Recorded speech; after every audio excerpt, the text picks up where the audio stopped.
अगर आपसे कोई पूछेगा कि आपके पास बहुत पैसा हो, मतलब अगर कहीं से बहुत पैसा आ जाएगा तो आप क्या करेंगे, तो सबसे पहले आप सपने देखने लगेंगे।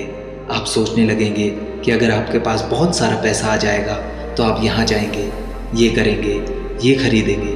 मिला जुला कर आप उस पैसे को कैसे खर्च करें, ये सोचने लगेंगे। ऐसी ही आज की हमारी कहानी है। एक बार की बात है, एक आश्रम में एक गुरुजी के साथ एक शिष्य रहता था जो कि बहुत आलसी था। हमेशा खाता और सोता रहता था और बड़े बड़े सपने देखता रहता था कि मेरे पास ये होगा, मैं यहाँ जाऊँगा, महंगी महंगी गाड़ियों में घूमूंगा, महंगे होटलों में खाना खाऊंगा और भी बहुत कुछ। पर वो बहुत आलसी था, वो कुछ काम नहीं करता था। वो आज का काम कल, कल का काम परसों बस टालता रहता था। और गुरुजी को समझ नहीं आ रहा था कि वो अपने शिष्य को समझाएं तो समझाएं कैसे। एक दिन उनके दिमाग में एक तरकीब सूझी और उन्होंने अपने शिष्य को अपने पास बुलाया। उनका शिष्य उनके पास आया और बोला, गुरुजी आपने मुझे बुलाया है। गुरुजी ने कहा, हाँ मैंने तुम्हें बुलाया है। मैंने पूरे आश्रम का निरीक्षण किया और मुझे उनमें से सिर्फ तुम ही सबसे होशियार और मेहनती लगे।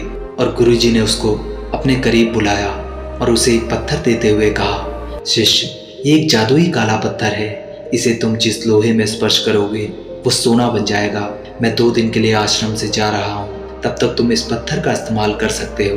पर याद रहे तुम्हारे पास सिर्फ 2 दिन का वक्त है। मैं कल सूर्यास्त तक वापस आ जाऊंगा और तुम्हें इसे मुझे लौटाना होगा। इतना कहकर गुरुजी वहाँ से चले गए। क्योंकि वो शिष्य बहुत आलसी था, आज का काम कल पर टालता था, तो उसने सोचा अभी तो 2 दिन है, मैं कल कर लूँगा, आज आराम कर लूँ। जैसे ही ये पत्थर उस शिष्य को मिला, वो सोचने लगा कि इस पत्थर से मैं ये करूँगा, वो करूँगा, बहुत सारा लोहा सोने में बदल दूंगा और उसे बेचकर बहुत धनी हो जाऊँगा। मैं दुनिया की जो चीज़ मुझे चाहिए, चाहे वो जितनी भी महंगी हो, खरीद लूँगा। और ऐसे ही सपना देखते हुए उस लड़के ने पूरा दिन निकाल दिया। अगले दिन जब सूर्योदय हुआ तो उसने सोचा कि आज तो आखिरी दिन है और मुझे आज तो करना ही है। पर आज का पूरा दिन है मेरे पास, मैं दोपहर में बाजार जाऊँगा और लोहा खरीद कर घर ले आऊँगा और इस काले पत्थर से छूकर सोना बना दूंगा और मेरे सारे सपने पूरे हो जाएंगे। क्योंकि आज शाम में तो गुरुजी आ ही जाएंगे। दोपहर हुई, फिर उसने सोचा कि मैं खाना खा लेता हूँ, फिर मैं बाजार चलूँगा क्योंकि मुझे बाजार जाने और लोहा खरीदने में काफ़ी वक्त लगेगा। इस बीच कहीं मुझे भूख न लग जाए। तो उसने सोचा मैं खाना खा लूँ और वो खाना खाने लगा। खाने के बाद उसे बहुत ज़ोर से नींद आने लगी। फिर उसने तय किया कि थोड़ी देर आराम करके वो बाजार जाएगा और लेटे लेटे कब उसकी आंख लग गई उसे पता भी नहीं चला। उसकी नींद खुली तो सूर्यास्त हो चुका था। वो तुरंत उठा और भागते भागते बाजार गया। पर रास्ते में उसे गुरुजी मिल गए। उन्होंने वो पत्थर उससे वापस ले लिया। अब वो लड़का निराश हो गया, उसके पास पछताने के अलावा कोई रास्ता नहीं बचा।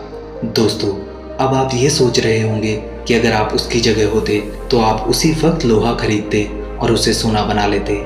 पर ये आप भी जानते हैं ये कहानी बस एक कल्पना मात्र है, क्योंकि शायद ऐसा कोई काला पत्थर होता ही नहीं। पर असली ज़िंदगी में हम सब यही कर रहे हैं। हमारे सपने तो बहुत बड़े बड़े हैं कि महंगी गाड़ियाँ हों, अच्छे कपड़े हों और भी बहुत कुछ। पर क्या हम उन सपनों को पूरा करने के लिए मेहनत कर रहे हैं? नहीं, हम 2 दिन कोशिश करते हैं और बस एक्सक्यूज़ देने लगते हैं कि यार हम तो इस वजह से ये नहीं कर पा रहे हैं, ये हो जाए तो करेंगे, आज नहीं कल से शुरुआत करेंगे, दिवाली के बाद करेंगे, अरे यार मामा की शादी आ गई है, चलो इसके बाद पक्का करेंगे। पर क्या हम जो एक्सक्यूज़ दे रहे हैं वो सही है? आपका मन भी जानता है कि आप उस काम को इसलिए नहीं कर रहे हैं क्योंकि आपका मन नहीं है, ना कि किसी और काम की वजह से। अगर आपको सफल होना है तो आपको वो काम करना ही पड़ेगा किसी भी हाल में, वरना आपके सपने कभी पूरे नहीं होंगे और आपके पास भी उस लड़की की तरह पछताने के अलावा कोई रास्ता नहीं बचेगा। तो आज से ही अपने लक्ष्य के लिए मेहनत करना शुरू करो